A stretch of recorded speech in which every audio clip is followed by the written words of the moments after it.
Hello दोस्तों, आप सभी का स्वागत है मेरे यूट्यूब चैनल सत्यमेव जयते बिहार पर।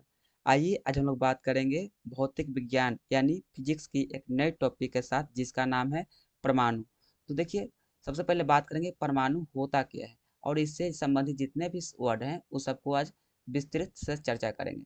तो ठीक है, देखते हैं परमाणु सबसे पहले होता क्या है। तो देखिए, परमाणु परमाणु किसी भी तत्व का सबसे सूक्ष्मतम कण होता है।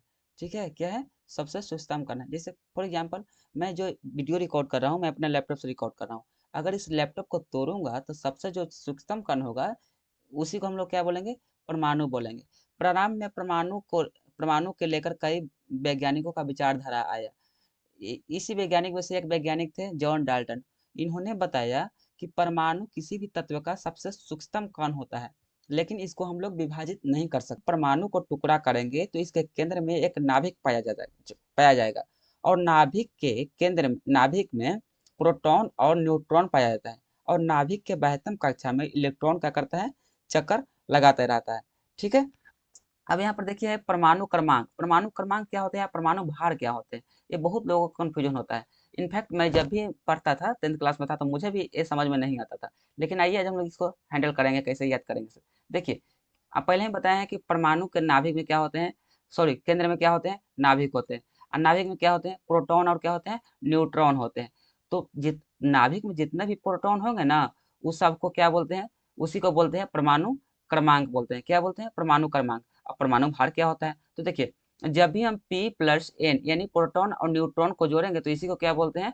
परमाणु भार बोलते हैं। अब एक टॉपिक है कि उदासीन परमाणु क्या होते हैं। तो किसी भी तत्व में ई और पी बराबर होगा तो इसी को क्या बोलेंगे? उदासीन परमाणु बोलेंगे। यानी इलेक्ट्रॉन और प्रोटॉन बराबर होगा तो उसी को क्या बोलेंगे? उदासीन परमाणु बोलेंगे।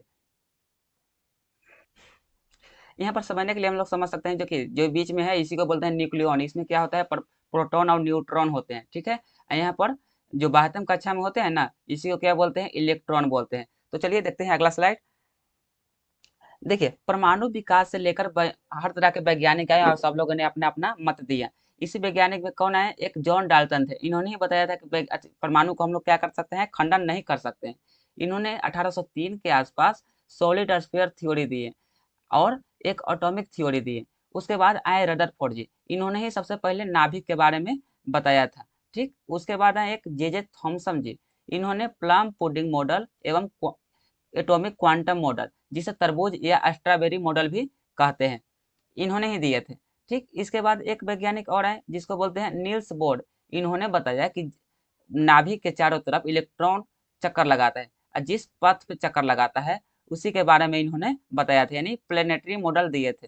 ठीक। इसके बाद एक आए इरविन स्विजेंडर जी। कौन है? इरविन स्विजेंडर जी। इन्होंने कहा इन्होंने एटॉमिक क्वांटम मॉडल एवं इलेक्ट्रॉन क्लाउड मॉडल दिए थे। ठीक है। अब देखिए, परमाणु के कुछ मौलिक कण होते हैं जिसको बारी बारी से हम लोग समझते हैं। इसका खोजकर्ता कौन है, इस पर क्या है, इस सब के बारे में ट्रिक से याद करने की कोशिश करते हैं। तो देखिए, सबसे पहला मौलिक कण है इलेक्ट्रॉन है। सबसे पहले यही खोजा गया था। ठीक है। सबसे पहला खोजा गया कण था इलेक्ट्रॉन। अब इसका खोजकर्ता कौन है? इसके खोजकर्ता है जे जे थॉमसन। ठीक है। याद कैसे करेंगे? तो मान लीजिए, देखिए यहाँ पर है ई ले, यहाँ पर है जे जे। हम लोग देहात में बोलते हैं ना कि जे जे यहाँ पर ठहरा है, इसे ले ले, इसे ले ले, इसे ले ले। ठीक है। तो जे जे है, इसे ले ले, जे जे ले ले, जे जे ले ले। हम उम्मीद करते हैं कि समझ में आ गया होगा। अब देखिए, ये जो इलेक्ट्रॉन होते हैं ना, इस पर नेगेटिव चार्ज होता है, यानी ऋणात्मक आवेश होता है। अब कितना ऋणात्मक आवेश होता है?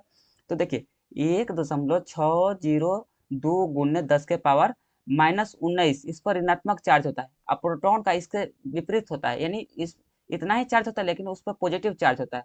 ठीक है। अगर इसका हम वजन की बात करें तो इसका वजन होता है 9.11 गुने 10 के पावर -31। ठीक है। चलिए अगला मौलिक कण पर चलते हैं। ये है कौन? जे जे थॉमसन जी हैं। ठीक है। देख लीजिए एक बार गौर से इनको। चलिए, अगला कौन है? प्रोटॉन। ठीक है। कौन है? प्रोटॉन है। इनके खोजकर्ता कौन है? ई है, ई गोल्ड अस्टीन। कौन? ई गोल्ड अस्टीन। ठीक है। इस पर धन आवेशित होता है। ठीक। कितना धन आवेशित होता है? 1.602 गुने 10 के पावर -19। उसमें प्लस था लेकिन यहाँ पर क्या है? यहाँ पर माइनस है। ठीक है, इसका वजन कितना है 1.67 गुना 10 के पावर 27। ध्यान रखिएगा जितना प्रोटॉन का वजन होता है उतना ही न्यूट्रॉन का वजन होता है। ये परिवार कौन सा है, इसका एक परिवार होता है जिसका परिवार का नाम है हेड्रॉन। माफ कीजिएगा हम इलेक्ट्रॉन की बात नहीं कर पाए थे, तो इलेक्ट्रॉन का परिवार लेप्टॉन परिवार का होता है। इलेक्ट्रॉन लेप्टॉन परिवार में आता है। ठीक है ये देखिए, ये है गोल्डस्टीन साहब। अगला कौन है, न्यूट्रॉन। कौन सा है, न्यूट्रॉन। इसका खोजकर्ता कौन है, चैडविक जी है। कौन है, चैडविक जी। इस पर कोई आवेश नहीं होता है, कोई आवेश नहीं होता है, लेकिन इस पर भार होता है। कितना भार होता है, 1.67 गुने 10 के पावर -27। इसका ही परिवार हेड्रॉन परिवार ही है। जैसे कि पी और एन साथ साथ रहता है तो जितना भी उस पर गुण पाया जाता होगा प्रोटॉन में उतना ही न्यूट्रॉन में गुण पाया जाता होगा, सिर्फ इस पर कोई आवेश नहीं होता है। ठीक है, ये है जे थॉमसन। अब खोजकर्ता को ट्रिक कैसे याद करेंगे, देखिए यहाँ पर है चैडविक। चैडविक को थोड़ा देर लीजिए, चार्ट खाने वाला चार्ट याद कर लीजिए, चार्ट। ठीक है, यहाँ पर न्यूट्रॉन। न्यूट्रॉन को हम लोग नमक याद कर लेंगे। क्या कर लेंगे, नमक। अब देखिए चार्ट में नमक, चार्ट में नमक, चार्ट में नमक। हम उम्मीद करते हैं कि समझ में आ गया होगा। इनफैक्ट हमको भी नहीं याद होता था, हम ऐसे ही ट्रिक बना करके याद किए हैं। अब देखिए अपना अप्लाई कीजिए, शायद याद हो जाए।